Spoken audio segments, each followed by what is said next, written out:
and welcome to What's My Tagline? I'm your host, Carol Flagg. Thanks for tuning in. On this show, we put our microphone in front of a variety of industry experts to understand the factors influencing messaging, branding, and reputation in healthcare.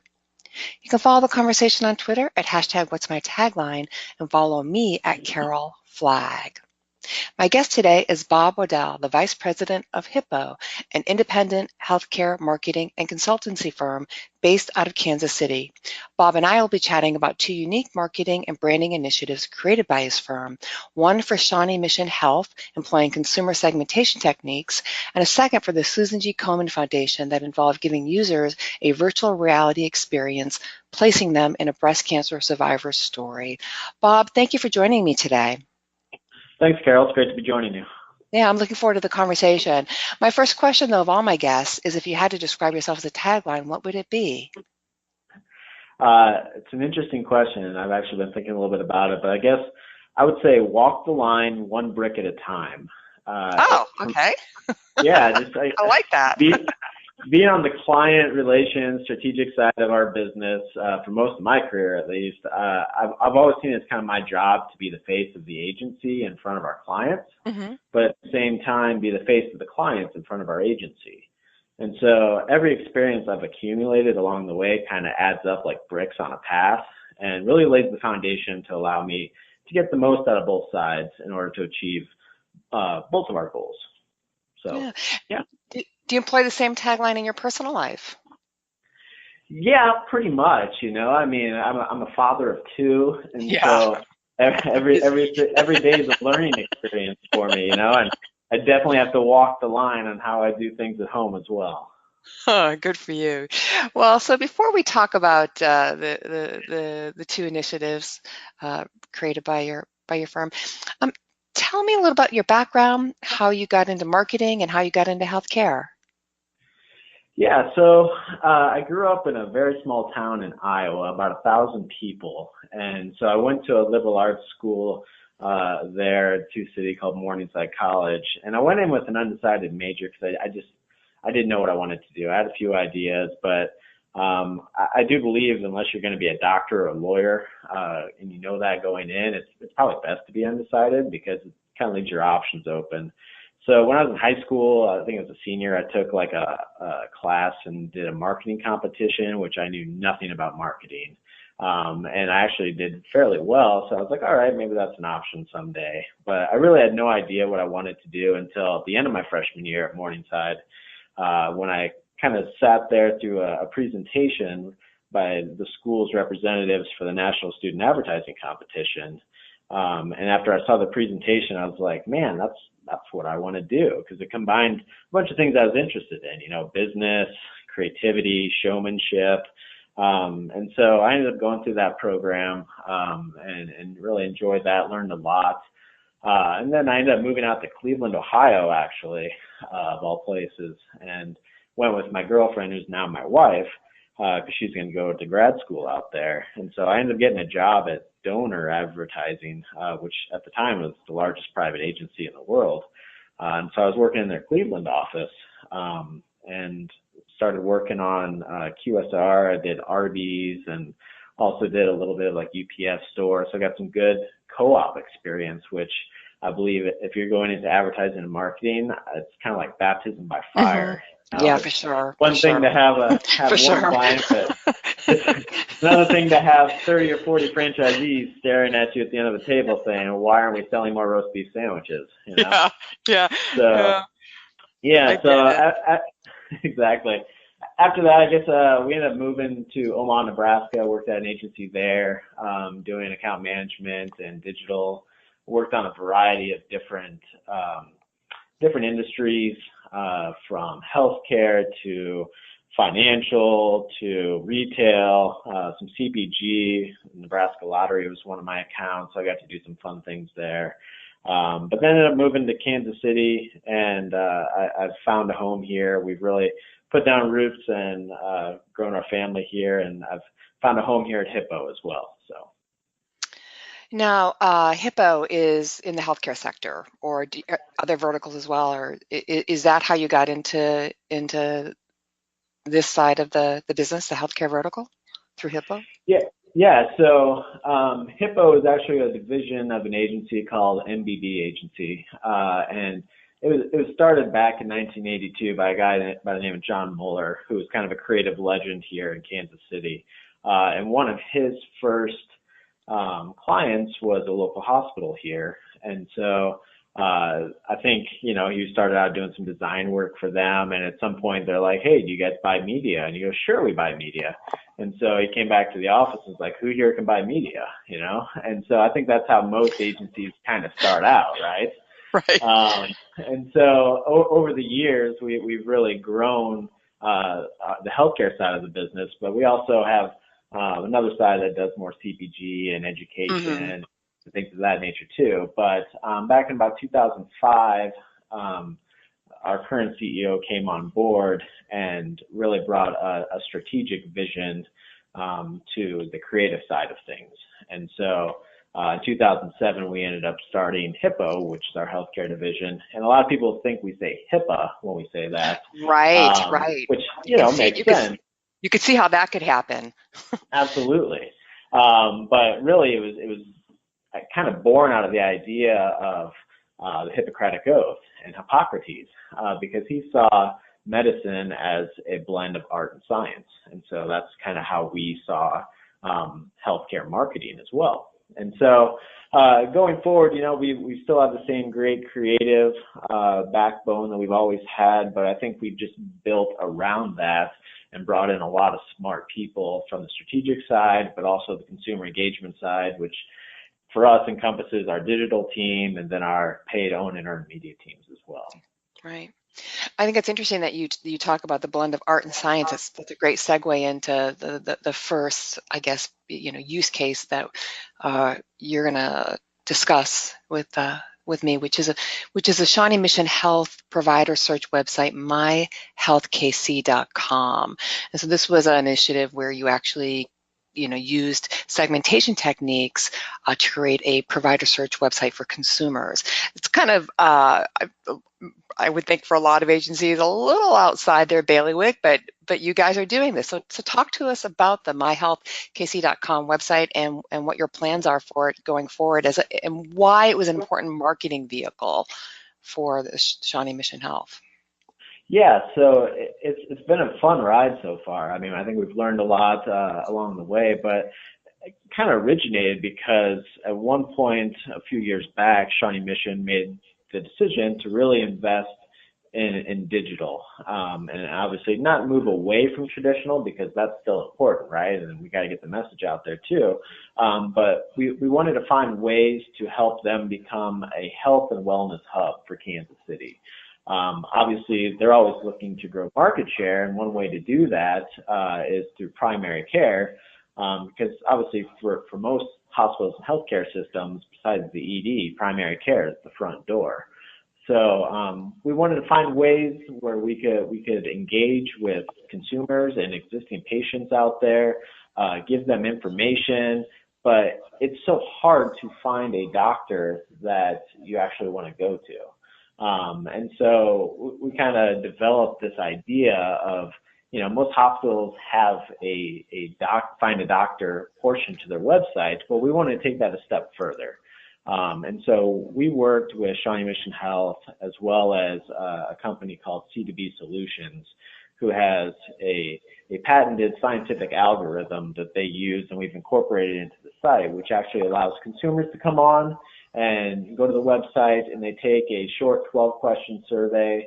And what that does after you take that survey is what you don't see on the back end is we've got all of the Shawnee Mission Health primary care doctors who've taken the same survey, plus an additional survey on the kinds of patients that they would like to interact with, and what they see as their specialty in primary care. And so after both sides have taken the survey here, then that algorithm goes to work and really matches the consumer up with a primary care doctor that we feel is the best match for them. So in reality, it's kind of like a match.com I for was just healthcare. thinking that Match.com eHarmony, especially when you talk about the provider side giving their input as to Yeah. what they might be seeking, I thought, oh my gosh, this is like a online dating for physicians and patients. Yeah, and honestly, that's what we're hoping it is, right? Because sometimes, there's a lot of consumers out there who aren't necessarily patients within the system yet, but they're in that dating phase, and they want to go and check out a doctor and see if they actually connect with them before they can commit to them. So it is having a relationship with that doctor is a lot like having some other kind of relationship that you have in your life. So once we list out who their matches are, we say, hey, these three here are your best matches according to our algorithm. Then we also allow the consumer to use some filters to narrow their search even further. So they're able to choose between, I want a female doctor who has at least 5 years experience and is in this zip code, and who also likes to play golf.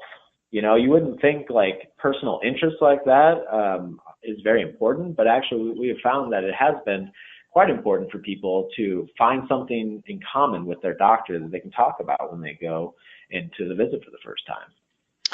I think that's interesting that you talking about this from the consumer experience and how they might be willing to sort of take those extra steps to look for a doctor. And I would think that in our age of high deductible health plans, that finding the doctor not just from a degree standpoint or experience, but also from a personal connection standpoint, may be more important, more now than ever, because people are spending more for their health care. Absolutely. And just from the simple fact that people just don't like to go to the doctor, right? No, right. Yeah, right. Anything we can do to help make that experience a little bit, I guess, less dreadful, that's good for everybody. But yeah, you're right.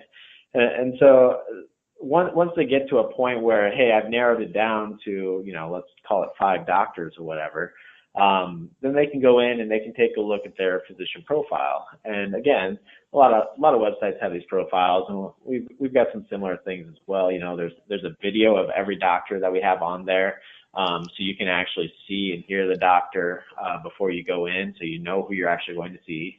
And then we've got all of their basic and relevant information, but we've got more details in there as well. Some of the doctors also contribute to the website in the form of blogs or healthy living guides and things of that nature, so you can see, hey, this doctor has an interest in holistic care or something like that. At the same time, we also have physician ratings and recommendations, and so you can see the patients that they have had.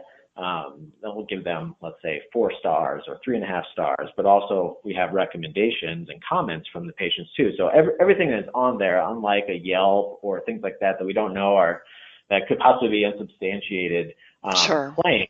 These are all real patients who have been to this doctor, and we're very transparent. We don't just put up all 5 stars because that's not good for us or the doctors or the patients, obviously. And so we are very transparent. We put through everything that is sent to us through these channels, and so it's all up there on the site for people to take a look at.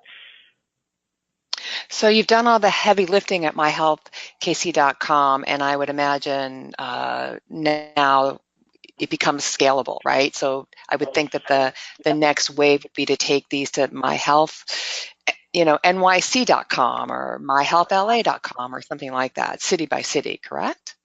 Yeah, it is, and we're in the process of doing that right now. And I don't know if it'll be called My Health, but I think just the product itself is scalable because it also allows us. I mean, I think there are things that we haven't done with the current iteration that we have plans to do, not only for Shawnee Mission Health, but also for others as well, because you can request an appointment. We could do online appointments. The whole Match.com aspect of it was kind of phase 1 of the site, and phase 2 is really putting together and implementing, executing a content strategy so you can have that health and wellness content on there, whether that's recipes, blogs, really localizing it to the specific market, right? And so you can do one of 2 things. If you're a big healthcare system, you could localize it, or you could make it more of a national thing. But at the same time, I think phase 3 of what we're looking at doing is really getting into population health as well. And Oh, so right. you're able currently to go in, and you don't have to sign up and have an account, but you can. And if you do have an account, then you're able to come back and see your matches later on and things of that nature. And you can save, take a look at recipes and share those. And but the population health part of it would be, hey, I'm going to go see my primary care physician and I get diagnosed with diabetes. Well, I guess going back to myhealthkc.com or whatever that iteration is for phase 3, next time I log in, I am served that diabetes content. So I'm getting that Right. personalization. Right. So if you're just tuning in, you're listening to What's My Tagline, and my guest today is Bob Waddell, the Vice President at Hippo. So Bob, let's switch gears here to another sort of art meets science marketing campaign, and that was the virtual reality experience you created for the Susan G. Komen Foundation. Yeah. So the Greater Kansas City chapter of Susan G. Komen came to us, and we'd been working with them for a few years. But they came to us asking to help increase the awareness of the importance of getting the breast cancer screening. Obviously, it's very important. There's a number of traditional ways that they had approached it in the past, So it had been pretty easy for us, I think, to come back to them with some concepts for outdoor boards or radio spots and just kind of call it a day. But what we wanted to do is come at the challenge from a new perspective. And so we wanted to find a way that we could put the intended audiences that they're attracting into the shoes of someone who's actually walked down the path of a breast cancer survivor. So we developed a concept called Connected for the Cure. And what it allowed us to do really was create an app that you could download on the phone, but yet simultaneously we would have something that they could take to trade shows or local events, even in home in small groups, right? And it would allow people to sit down in a chair and put on a virtual reality headset, and they would be transported into the shoes of a breast cancer survivor. So they would be taken to the exact day that they were told that they had breast cancer. So you'd be sitting in the doctor's office, you could look around at the virtual reality gear, and you would, inside the headphones, you would be hearing the actual breast cancer survivor tell her story. As you're sitting through it. And so we would film 3 or 4 different scenes that really were impact moments in their life and really show that. And so what that does, right, is it connects with you on a very raw level. Yeah. And it doesn't, sometimes it's music, sometimes it's pictures, whatever, but this really seemed to just grab people. And so we made them fairly short, call it about 2.5 minutes, which is a long time, and it's not like it's a slow process, but you've got a captive audience when they put those goggles on and put those headphones on. And so every time somebody would take it off, they were just blown away by the stories. And so the thing of that is it's scalable, right? Unfortunately, there's no shortage of stories, and we're hoping to eradicate some point so we don't have to tell the story anymore. But we were very fortunate that we had some people who were very brave in sharing their stories with us, and it also allowed us to create this app on for iPhones and Android phones as well. So you wouldn't have the goggles on, but you would be able to watch the video on your phone, and you could move the phone around, and it would just be like you had the goggles on because you could look all around the room, up and down around you. And so it was a pretty neat experience, and they've had a lot of success in presenting it to various groups throughout the community, and it's just been a very powerful tool for them.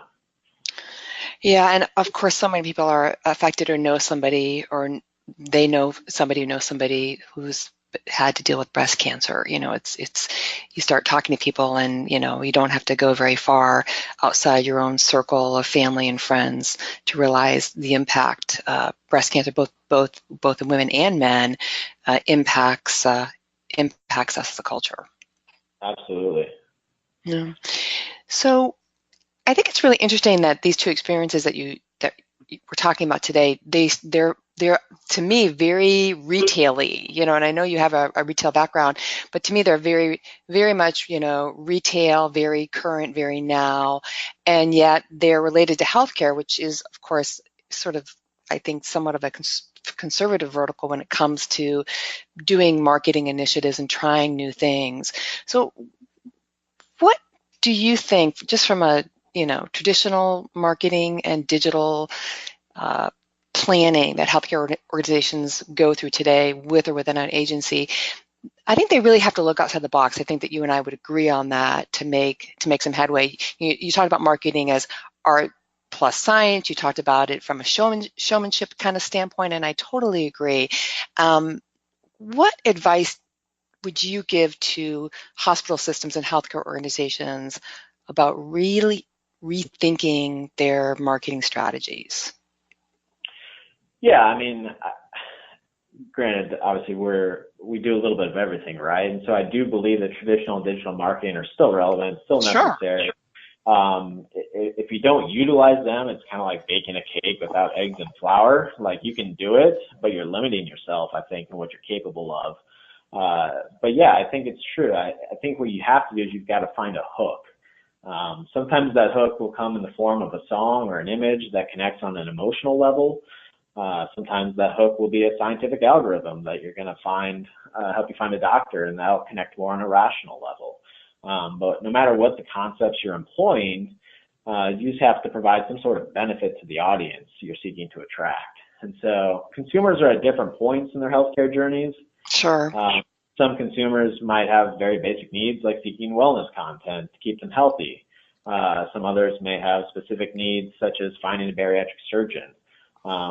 But I think the biggest thing is we need to figure out what is it they're looking for. It can be somewhat daunting, I think, to think as a healthcare system, man, I've got to have something for everything. But it doesn't mean you have to have something for everything across every channel, right? I do believe people will find your content if you put it out there. And so that's the big thing for us, is really just helping our clients figure out what is the root issue that we're trying to solve here. One of the partners in our firm is Shane Neely, and a brilliant guy, and he's like, man, I wish I could get a client to just hand over their entire marketing budget and just let us help them use it for operational issues, because 90% of what we deal with on a marketing level is trying to fix an operational issue. Sure. And so and it's kind of crazy because he's also the executive creative director of our agency. And so you would think if anybody wants to have the next great campaign, it's that guy, right? But he understands the value of helping solve these issues, whether it's internal employee relations or patient experience, just billing, things like that, right? And so between him and our CEO, Jim Brown, I think they're both brilliant at helping us guide our clients down those conversations. And so it's not always about marketing, and I think I would just stress that to our peers out there, that yes, we know sometimes you just have to put a billboard up of a doctor's face because that's politically what you need to do at this point in time. But is that what is best for the organization, right? Sometimes it is, sometimes it isn't.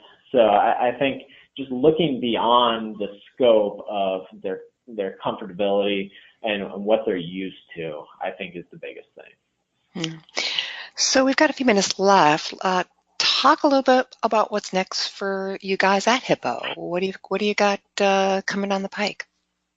Yeah, I think we're just trying to continue to innovate, for our clients. We're not just an advertising agency. We're not just a technology company, but we are a healthcare problem-solving consultancy. I think we do get various issues that come up for different clients and even prospective clients that we love just talking through. But I think in the immediate future, you can find us. We're going to be at Shishmik Connections Conference in October. We've been there the last few years. We'll have a booth there again. And so looking forward to that. But we're also going to be putting on a webinar in July that's going to be talking about social engagement for healthcare marketers. Oh, great. Yeah, so we've got some great content for that. We also usually do our own one-day healthcare marketing seminar, which we call HippoPod. Yeah, so we traditionally bring in speakers from across the country for a day and invite clients and friends of the program and anybody who's interested in learning more about healthcare marketing to join us there. And that's usually here in Kansas City. We also, obviously not everybody can make it here to Kansas City. It is a free event, so if you can make it, we'd love to have you. But we also put it on Facebook Live as well, so you're able to see it there. But that usually takes place in the fall. But yeah, if you want to learn more about those events or see any of the work that we do, you can visit thinkhippo.com. Shoot me an email. I'd be happy to help you out. Yeah, great. Bob, I want to thank you so much for your time today. It's been a great conversation. Thank you, Carol. I appreciate the time. As Bob said, you can learn more about him and what his company Hippo is doing and their upcoming events at www.thinkhippo.com. Be sure to follow the company on Twitter at ThinkHippo and, of course, on LinkedIn. You can share your thoughts or comments on Twitter at #What'sMyTagline or visit the program page on healthcarenowradio.com. You have a topic related to our show you want to hear about? Or are you an expert who'd like to be on the show? Reach out to me on Twitter at Carol Flagg or email me at carol@healthcarenowradio.com. Until next time, I'm Carol Flagg, and I want to know, what's your tagline?